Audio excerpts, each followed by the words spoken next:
英文讲的都可以了。So the first thing we're going to do is observation. Observe. Okay, that's the first thing. And when you observe, you get distracted easily, right? You get distracted fast. As a pretty girl walk by, right? You are watching, but you may not be observing, right? But you're watching, right? I think observation is critical because when you observe purposely, you have a focus, you have a goal, you have a target, okay? You have a strong intention, strong motivation, what you're looking for. And observation is the first step. Okay?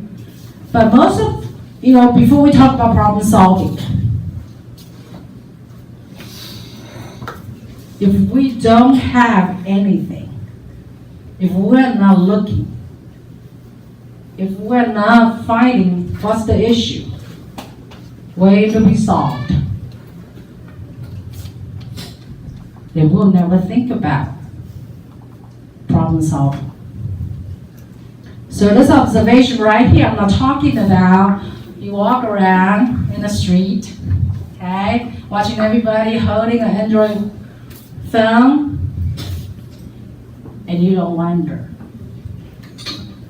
Okay, you just say, well, because it's cheap, because there's more brand choices, okay? So if you let your life pass you or you walk by with things without specific purpose in mind,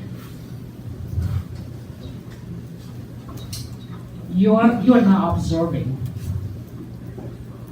You're just browsing, right? And that's what it was called, browser, right? Internet Explorer was called browser. Okay. Before I finished my study, had my master's degree, I came back to Taiwan. So I worked for Sysware. You guys know what Qimo Yahoo? Qimo. So I worked for that company. And at that time, Qimo was kind of just developing, okay? And I was actually, when I came back, I was the company's marketing and communication specialist. When I was in America, I studied journalism and mass communication, so I have broadcasting experiences. So when I came back to Taiwan, I started looking for a job, and Sysware at that time, it was the distributor for Netscape. I don't know how many of you know Netscape browser, okay? So I worked for Sysware for less than a year, okay? And when Netscape getting ready to launch, I was actually helping, Netscape launch. So I was actually more of a product manager there to launch Netscape. And Netscape was a browser. What's a browser? It's just a window for you to view things, right? So I worked for Sysware for about less than a year, and well, the company took off. Qimo Portal was the number one, right? And then later Yahoo kind of bought it, but you can still see Qimo, right? You can still see Qimo. A lot of you still probably have accounts with Qimo and that. So I went through that stuff, and when I left Taiwan, I did have some company share, and that company share I bought, on the employee price. So it's like $10 per share, and I had about five. It's like 1,000 per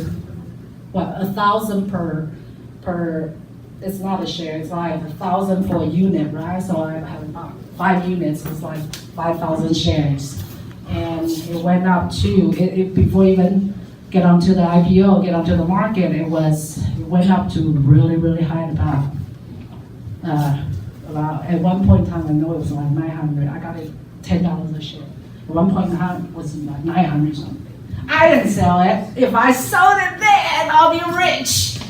But we didn't. So I missed that time. So later, when we got a chance, it was already went down to 80 something. It went down even lower. And today, it doesn't worth much anymore. And this is what we talk about in the mobile environment. Okay? Everything is replaceable. Everything. And it's fast, it's quick, and before it even lived, it's dead. Okay? So if you don't have what I call global competence, if you don't know how to solve problems, not only you are not, making the most of your education wherever, but also are you going to be able to find yourself a place in the world? Okay, so this stuff is critical. So I want to talk about, the way I see things, okay, and that's what I'm here to share with you. And I want to use my personal story to share with you. Okay, as I told you earlier that I graduated from the school with a junior college degree, went to America, had my bachelor in journalism and mass communication, and that took me about 2 years because I got a lot of credit transfer to America. That school was a special alliance with sister schools with Mingchuan, Shangzhen. So, I have a lot of transfer credit because out of those 5 years junior college.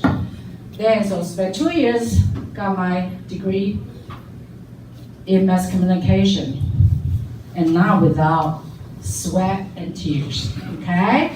Because I came from Taiwan. English is not my second language, all right? So I went over there and studied journalism. And journalism is all about news writing. And just for the writing, I have English 1, English 2, news writing 1, news writing 2. I have media writing, I have broadcast writing, because all the writing styles are all different. When you write for different media, you have a different writing styles, okay? Some look for brevity. If you write for newspaper, you have long explanations, long descriptions about that events, right? But when I went to the school, that's in Missouri, when I went to Missouri, at that school, they want, it's news. It's about, learning how to write news, right? But I don't have any typing background. And at that time, what you all have is you can do your little device and you can do a voice input, you can talk to it and it's gonna type all that for you, right? But at that time, when I was studying over there, we didn't have that. We have a little PC deal, a big screen, and I remember the first time when I had to take the test, it's news writing 1, and I was with a whole bunch of, Americans. And for the girls that would go study journalism, because they're gonna, when they graduate, they're gonna become news anchor, right? News anchors are like, you're broadcasting the TV, television. So they are all beautiful. They all blonde, they're all skinny, their face is just the kind that, that's eye-catching because they're gonna be a broadcaster, in front of TV. And the first time when my professor at that time wanted to take, have to do that first test, I was sitting in front of it's not typewriter, it's a little PC thing. And then he started describing about what the other events, the news events. I'm supposed to write out my news article right there with them. So I sat there. So the story he was talking about is there's a dog and bit a these people that walk by, and then you'll have to you'll have to take this person into the hospital, and that's newsworthy, right? So we're supposed to write news about that. But all this time, whatever the attorney was talking about, I have no clue. I can put it together. I know, someone was bit by the dog, and I'm supposed to write, about that event. I knew that. But I don't know what all these terms. I can't spell anything. And the worst part is I couldn't even type. So I just sat there. I didn't know what to do. And he could have flunked me. He could have just said, there's no way you can pass this. But he didn't. He called me into his office. He said he understands. He gave me some makeup work, okay, to make it up for that test. And when I was in there, I saw these blondes. I call them blondes. I saw them typing so fast, tingling down that kitty car, and I was like, I couldn't do anything. And that makes me feel really bad. My self-esteem went downhill. I just didn't know how could I ever pass it. And then, because of one professor who is willing, to help me as an international student, 2 years later, I have my degree. In that process, I have found my strength. I graduated from the junior college with commercial design degree. I love design, okay? So, because I have a design background, I know I'm good at storytelling with visual, okay? Visual storytelling. And I have a passion for video editing. I began to find my niche. And that's where I found my passion. So I'm here today to help kind of share my story with you and to help you. How do you search for the answer? How do you find the solution?